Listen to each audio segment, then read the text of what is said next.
네, 안녕하세요. 디지털 창작자 조아자입니다. 그래서 지금 진도율은 100% 뺐어요. 네, 그래가지고 아날로그 시계까지 다 했는데 아날로그 시계 같은 경우는 사실 제가 이거만큼 회전하기, 방향을 이거만큼 회전하기가 아니라 방향을 이걸로 정하기로 이제 가서 이거를 생각을 했었어야 됐는데 이거를 생각을 못하고 회전하기로만 이제 좀 해결을 하려고 했었기 때문에 이제 문제가 많이 어려워졌어요. 네, 근데 원래는 회전하기를 하면 네, 이거는 하며 할 수 있는 프로젝트가 아니에요. 예, 그래서 방향을 이걸로 정하기로 가야지 훨씬 쉽게 할 수 있는 프로젝트고 이렇게 해야 되는 프로젝트였습니다. 그래서 뭐 자세한 풀이는 네, 여기 코딩 지도사, 한국교육검정원 코딩 지도사 과정을 참조하시길 바랍니다. 이거 수강 신청을 공식적으로 해서 들으면 이제 됩니다. 저는 이제 저작권 문제 때문에 그거를 다 보여드리지 못하는 거고요. 어쨌든 엔트리. 그래서 이거 저장했지 싶은데 했나? 아날로그 시계 저장했네요. 그래서 이 과정 끝났습니다. 그래서 시험을 칠 건데 어떻게 시험 문제가 나올지 저도 예상은 못 하겠어요. 근데 어쨌든 시험을 한번 쳐보겠는데 시험 문제도 사실은 저작권이 있겠죠. 그래서 시험 문제에 대해서는 일체 공개하지 않고 시험을 치르고 그 결과만 알려드리겠습니다. 그러면 지금부터 영상 멈추고 시험 시작하도록 하겠습니다. 그래서 지금 시험을 받고 점수는 80점이면 통과이긴 할 거예요. 그래서 지금 자격증 발급 들어가면 코딩 지도사를 할 수 있을 겁니다. 할 수 있죠. 그래서 뭐 사실 문제가 생각보다 쉽진 않더라고요. 그래가지고 다른 것들은 한 90점 이상 나왔던 것 같은데 코딩 지도사는 그렇게 좋은 점수를 받지는 못했습니다. 그래도 합격은 했으니까 뭐 다행이긴 한데 문제는 뭐냐면 코딩 지도사라는 과정은 단순히 뭐 소프트웨어를 작성하는 뭐 그런 기능만 하는 어떤 그런 과정이 아니에요. 그러니까 결국은 애들을 가르치는 뭐 그런 기능을 하는 뭐 그런 자격증인데 사실 애들을 가르친다는 것 자체가 좀 완전 다른 영역이기도 하고 그리고 사실 좀 애들을 가르치는 영역들이 좀 대체적으로 좀 그런 영역들이 이제 공식적으로 좀 조현병이 결격 사유인 그런 영역들이 많아가지고 좀 제가 신청을 하더라도 이걸 써먹기는 힘들 것 같다라는 생각이 좀 많이 들어요. 그래서 이거는 네, 어, 애들 교육과 관련된 부분, 코딩 지도사뿐만이 아니라 뭐 다른 과정도 다.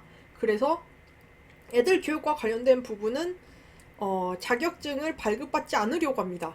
뭐 발급받아봤자 이제 조현병이라서 써먹을 수가 없기 때문에 네, 그런 상황이다라는 것. 그래서 뭐 이거는 네, 합격은 했지만 코딩 지도사는 합격은 했지만 자격증을 발급받을 수 없는 상황이다라는 것 참고를 해주시고 그래서 이제 자격증은 없을 겁니다. 그래서 뭐 그냥 이렇게 공부를 했다 정도로만 예, 좀 공개를 하고 그냥 글쎄요. 좀 사실 저 같은 경우는 좀 제 자신이 좀 코딩이나 뭐 이런 소프트웨어 개발 이런 쪽으로 좀 하위 1%라고 생각을 했었어요.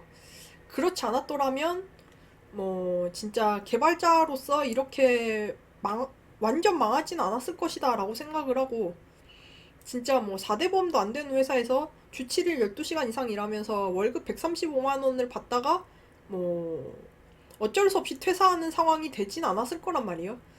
그렇게 된 이유가 사실 조현병이기 때문에 뇌기능 하위를 풀고, 그래서 뭐 소프트웨어 개발자는 절대 할 수 없다는 뜻이다 이렇게 생각을 했었는데, 그런 저에게 이제 코딩 지도사의 과정도 솔직히 쉽지 않을 것이다 라고 생각을 했어요. 그래서 그래서 사실은 제 자신의 어떤 좀 코딩 실력 향상 아니면 뭐 컴퓨터 사고력 향상 이런 것들을 생각했기 때문에 사실은 수강을 한 것이고, 애들을 가르치려고 수강을 한 건 아닙니다.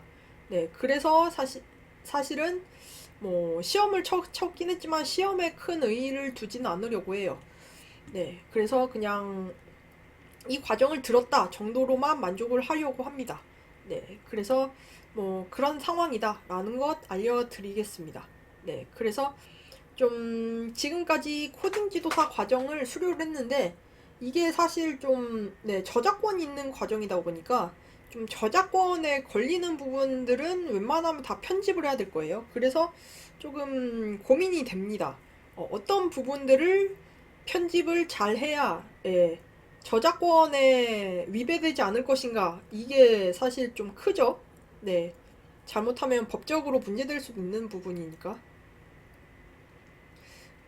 그래서 결국은 이제 이 과정에 도움되는 방향으로, 네, 좀 영상을 편집을 해서 이제 이 코딩 지도사 과정을 좀 더 접한 사람들이 많도록 어떤 홍보가 되는 뭐 그런 쪽으로 좀, 네, 편집을 해야 될 텐데, 그렇게 할 수 있는 방법이 뭐가 있을까라는 고민이 좀 되고, 어,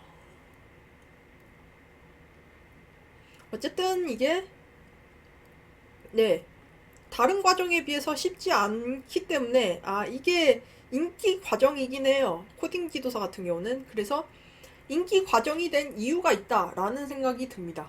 네, 그러면 뭐 코딩 지도사 과정은 뭐 이런 과정이었다라는 거고, 네, 뭐 간접적으로 여러분들도 어느 정도는 체험이 되셨으리라고 믿어요. 그래서 좀 더 이제 학습을 원하시면, 네, 그 한국교육검정원에 오셔서 홈페이지 오셔서 코딩 지도사 과정을 직접 수강하시라고, 네, 권해드리고 싶습니다.